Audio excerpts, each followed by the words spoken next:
First of all, this is not a complete guide to the Shattered Veil Easter egg. There's loads of good ones out there, and I really don't want to try and get footage of every possible location some of these items can spawn into, because there's a lot of collecting items in this and it's very tedious. But when you get to the boss fight, you don't want to lose, and it can seem quite challenging at first, but I'm going to show you some things that you can do that make it much easier.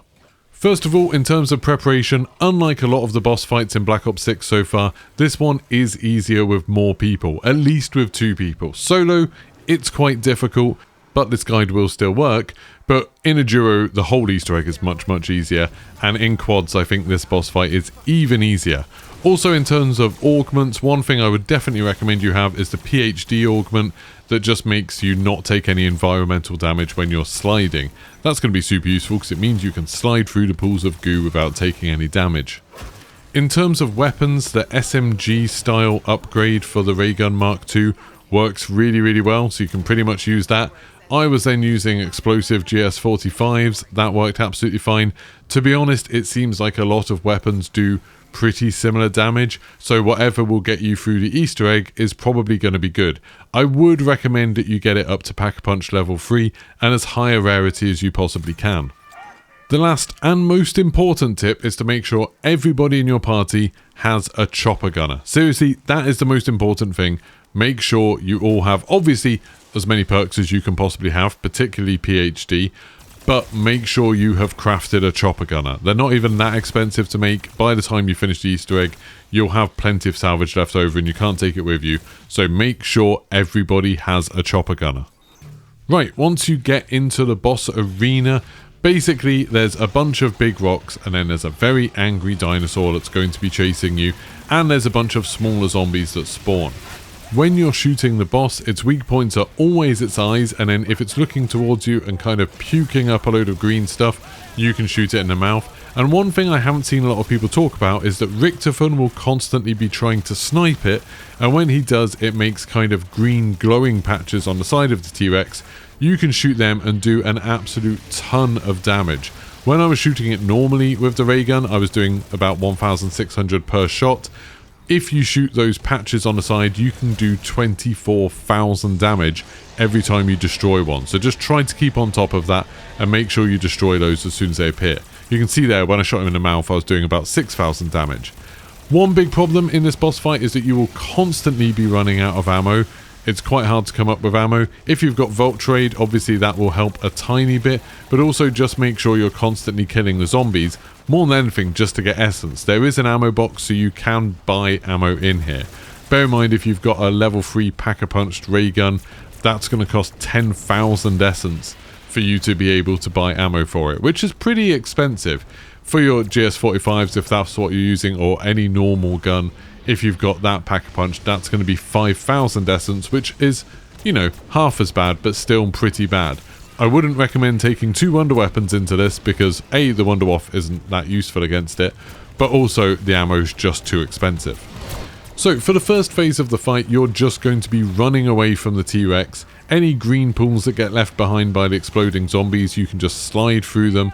Try to stay ahead of it. It'll be pretty slow in this first phase, so just try to do damage while also making sure the zombies don't completely overwhelm you. You do want to prioritize damage because, as you just saw there, the zombies will all despawn when it gets to a quarter damage done. Then the T-Rex will jump on the side and start throwing up all over the place, I guess because it's just been reanimated, I don't know. Stay as far away from it as you can and stay away from the green gas. This is a really good opportunity just to kill loads of zombies, and I think that's what you're meant to do, is you're just getting essence here because there's no max ammo power-ups, so you just want to kill as many zombies as you possibly can to get as much essence as you can. If your friend has maybe got loads of essence, get them to stop fighting for a little bit so you can kill a load of zombies, or vice versa, until both of you have enough to buy some more ammo. Obviously also run out and get plates and stuff like that. When the T-Rex isn't about, the green pools aren't as bad. Like, they do damage you a little bit and they slow you down, but they're not going to kill you. So you can run around and grab some plates and ammo and stuff like that. Now you're into the second phase, and it's pretty much like the first one. There's going to be more zombies. The T-Rex is going to be a little bit faster, but it's basically the same thing. The T-Rex might start doing this kind of jump attack at you. If he jumps at you, obviously run away. But one thing that you can actually do that's super handy, and I think Dalek mentioned this in his video, is get behind him. If when he jumps you can kind of run behind him, think of him like a lot of the Dark Souls bosses, then he actually can't turn around very easily. He'll walk around the entire rock to get back to you. So while it's a bit dangerous while you're under him, he does do a lot of damage with his bite. If you can kind of use PhD slider and just sort of slide past him, that will help out a bunch. And obviously make sure you're just trying to keep on top of those green things. You just saw there I did 24,000 damage for a split second. And again, you need to keep on keeping on top of those targets, because Richtofen won't make new ones until you've shot the ones that are there. And he does them on both sides as well. So just whenever you see them, shoot them. That'll do a ton of damage. And then you can run away for a little bit until Richtofen shoots him some more. He will keep doing little voice lines which will let you know when he shot him. Sometimes he'll be like, oh no, I missed, and stuff like that. But he does kind of keep on reminding you that that is one of the big things in this boss fight. Like, his main weak point, his eyes, are so small and so hard to hit. You really want to be looking for those side flanks and do a bunch of damage that way. Also, if you're just hitting those side bits when they're glowing, you're being much more efficient with your ammo rather than just shooting him all the time than all bits where you're doing like a 1/12 of the damage. So for this phase, like I said, pretty much like the first one, do as much shooting as you can. If he starts puking up, that's a good time to do loads of damage. Try to keep on top of the zombies as best you can, because they will start getting a little bit overwhelming, particularly any of those green glowy ones. Ideally, you want to explode them when they're already standing over one of the green pools, because the green pools stay around for absolutely ages in this. Again, if you've got PhD slider, you can just go straight through them. But once you get him down to about half health, then he should go and jump back up onto the rocks. When he's doing this, again, it's a really good opportunity just to kill a bunch of zombies, reset a little bit, try to get as much essence as you can. We found that because we started focusing on his weak points more than anything else, we were actually a little bit better off for ammo. And as the fight goes on, because there's way more zombies, if you've got Vulture Aid, you'll actually start finding plates and ammo a lot easier as it goes on, which is nice because it kind of balances off how aggressive the dinosaur gets. So after a while of throwing up, he'll jump down again, and now it starts getting a lot scarier. So the T-Rex will move way faster and be chasing you around. You want to be constantly moving, and ideally try to stay on the opposite side of the arena from whoever you're playing with. You want to stay further apart, because then when the dinosaur's having to attack you, he's going to have to run between the two of you, which gives you a bit of time to react, and when he does any of his damages, he's not going to hit both of you. Now, in these phases, as soon as you start thinking you might be about to go down, hit the chopper gunner and start shooting. The shooting works exactly the same as it does when you're on the ground, so you can shoot the weak spots, you can shoot his flanks where Richtofan's been shooting him. You can see here, each shot, the normal shots are doing about 1800 damage. Occasionally I'm getting one that's doing 3000 something damage.